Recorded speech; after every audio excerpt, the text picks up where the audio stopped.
Bienvenue à toutes, bienvenue à tous. Je suis heureuse de vous retrouver pour ce nouveau numéro de votre émission culturelle artistique. Au menu, nous irons au Nigeria, plus précisément à Lagos, où la mode traditionnelle a le swag. Et puis nous aurons un tête-à-tête avec Eric Christian Aounou, un photographe béninois qui valorise depuis une vingtaine d'années la femme africaine à travers le nu. Vous vous demandez tous ce que c'est que le nu artistique. Eh bien, vous aurez la réponse dans cette émission.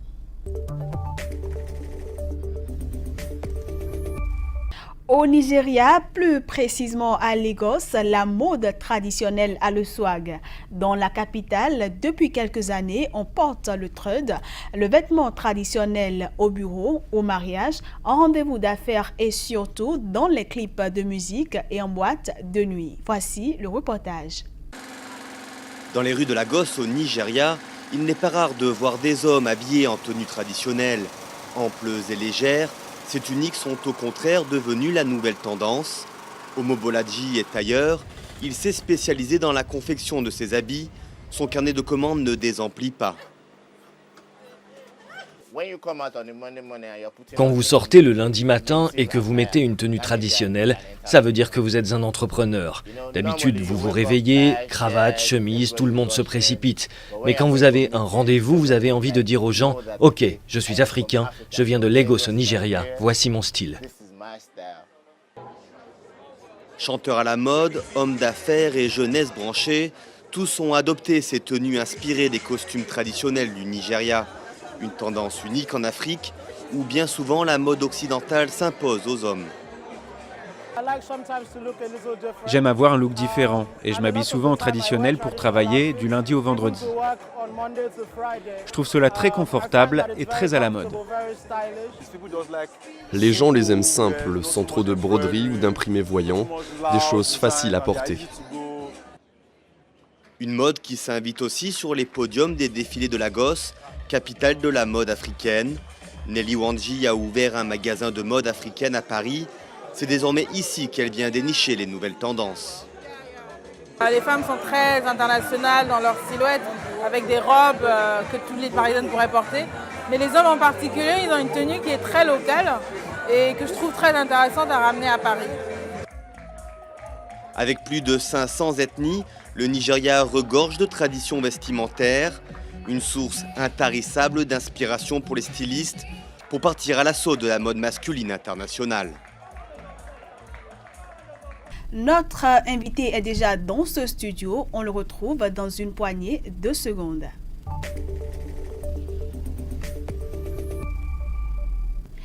Pionnier du nu artistique au Bénin, Eric Christian Aounou est photographe depuis une quarantaine d'années et vit depuis quelque temps à Dakar. Nous le recevons aujourd'hui pour en savoir davantage sur son art. Eric Christian Aounou, bienvenue.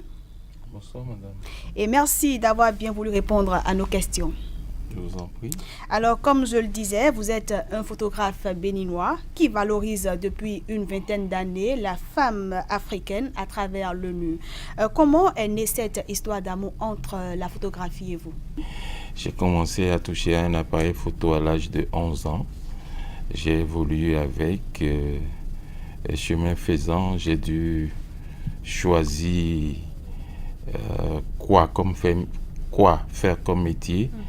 Et je me suis dit, la finalité de la vie, c'est de faire ce qu'on aime et d'essayer de gagner de l'argent avec. Donc, j'ai fait de ma passion mon métier et j'évolue dedans depuis un certain temps. D'accord. Alors, au départ, vous étiez un simple photographe, si je peux le dire comme ça, mais vous avez voulu aller plus loin et vous avez découvert le nu artistique. Comment est-ce que c'est arrivé? J'ai fait un stage dans les années 92 où mon maître de stage faisait du nu. Entre autres, j'ai pu y apprendre le studio, le laboratoire et j'ai découvert plein de bouquins qu'il a édités lui-même. Il a fait du nu. De retour au Bénin, j'ai essayé de réfléchir et j'ai voulu rester dans la mémoire des gens. Le petit nom que j'avais en tant que photographe de presse, j'ai voulu l'utiliser pour aller un peu plus loin. Et à côté de la photo de presse, je faisais des sujets particuliers, dont le nu, qui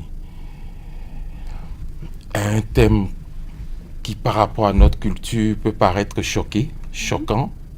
Et j'ai voulu assumer et faire de la provocation tout en faisant un travail classique.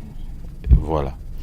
Vous avez voulu assumer et déjà c'est après votre venue au Bénin que vous avez commencé avec le nu artistique et vous avez comme modèle des femmes. Comment s'est passé votre tout premier shooting? Je reconnais que les 6 premiers mois n'ont pas été faciles. J'essayais d'aborder les femmes, présenter ce que je veux, ce que j'ai déjà essayé.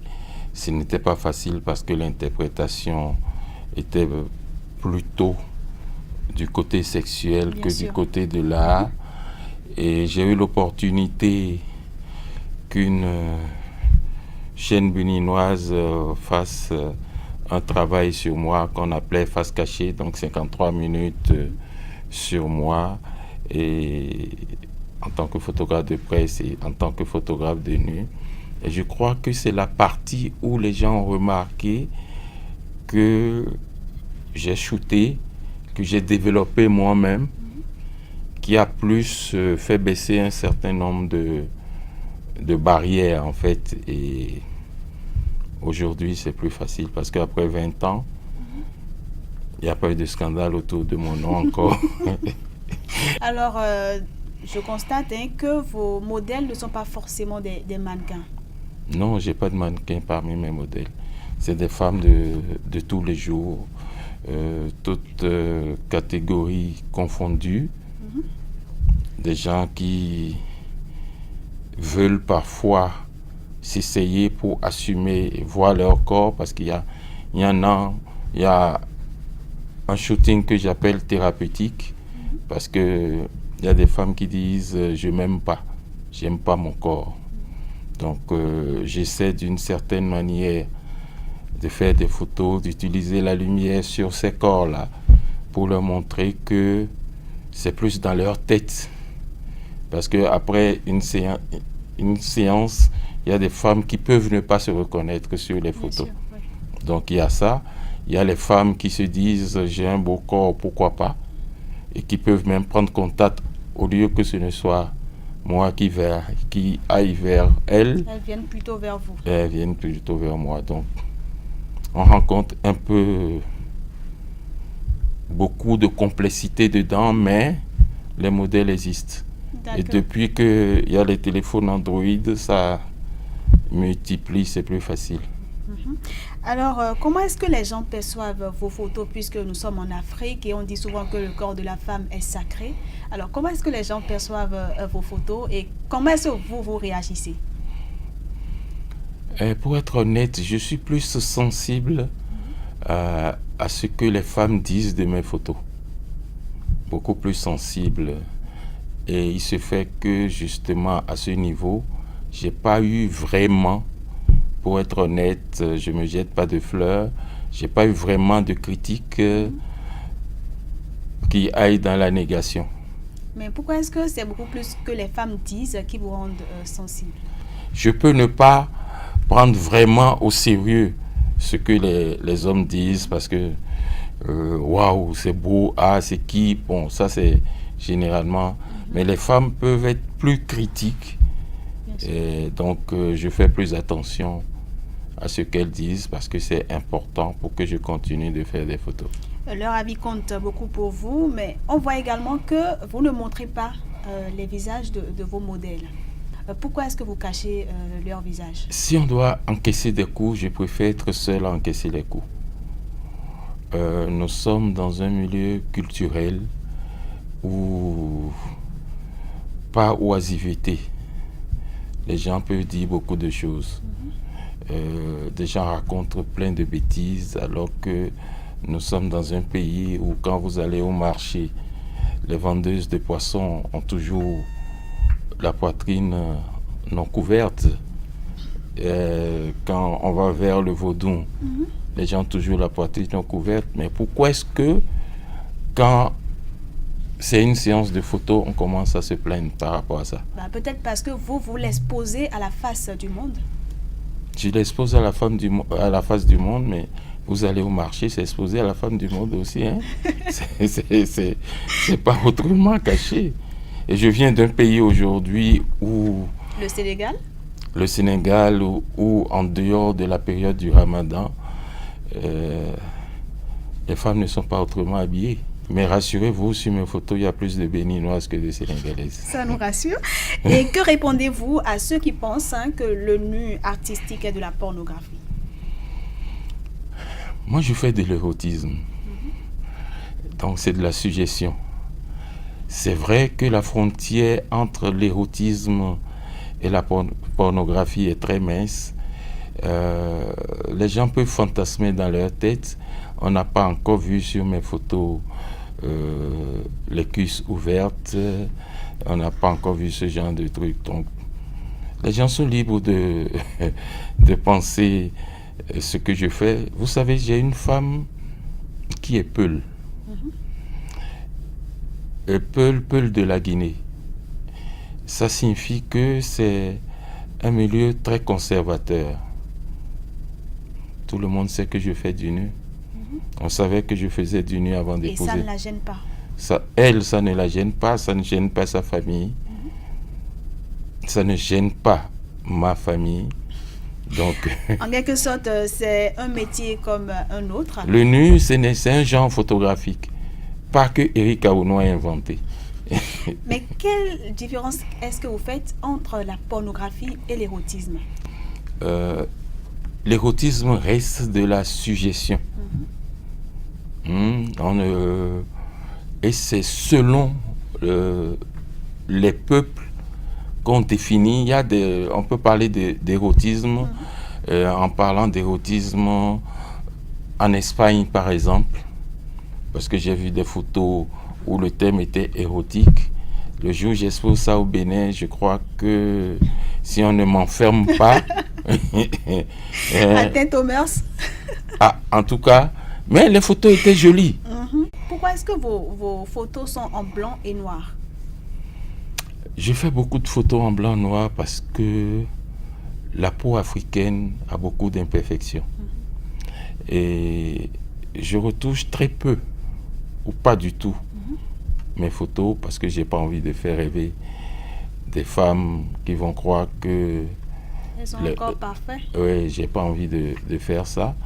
Donc je préfère faire du noir-blanc qui, à la différence de la couleur, ne montre pas forcément les défauts ou tous les défauts, et la lumière sur le corps permet après de faire l'essentiel et de sublimer le corps sans forcément passer par Photoshop. Alors aujourd'hui, on peut dire que vous êtes en quelque sorte un modèle pour les jeunes qui voudraient également s'essayer au nu artistique. Quel conseil est-ce que vous pourriez leur donner? La première chose, je crois que il ne faut pas chosifier la femme. Je crois que c'est la partie la plus importante, c'est le conseil le plus important. Eric n'a pas inventé le nu, je suis peut-être pionnier au Bénin. Je sais qu'il y a plein de jeunes qui font du nu, mais l'essentiel est que la crédibilité soit sauvée, qu'on ne profite pas du nu pour faire autre chose, considérer qu'un modèle reste un modèle.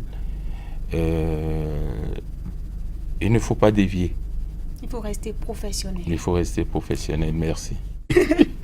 Alors, Eric Christian Aouno, merci pour l'échange, ça a été un plaisir. C'est moi. Merci, madame. Je vous en prie. Et voilà, mesdames, messieurs, cette émission est maintenant terminée. Merci de l'avoir suivie en ma compagnie. Je vous donne rendez-vous très prochainement pour un autre numéro de votre émission artistique. À bientôt.